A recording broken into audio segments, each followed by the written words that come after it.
Sekjen PDIP Hasto Kristianto menjalani pemeriksaan sebagai saksi kasus dugaan suap Harun Masiku pada Senin 10 Juni. Hasto mengatakan bahwa dirinya tidak didampingi penasihat hukum saat menjalani pemeriksaan.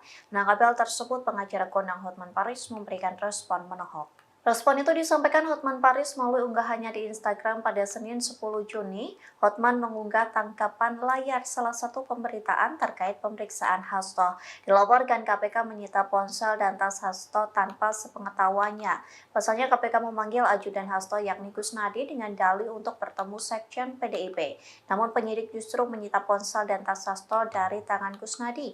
Hasto juga mengaku keberatan lantaran pengacara tidak bisa mendampingi Sekjen PDIP saat menjalani pemeriksaan. Menurut Hasto, hal itu telah tertuang dalam Kitab Undang-Undang Hukum Acara Pidana. Sementara Hotman meminta agar mahasiswa hukum menganalisa pernyataan dari Hasto.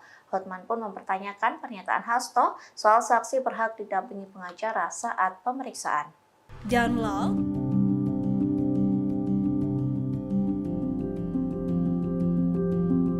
Download Tribun X sekarang, menghadirkan lokal menjadi Indonesia.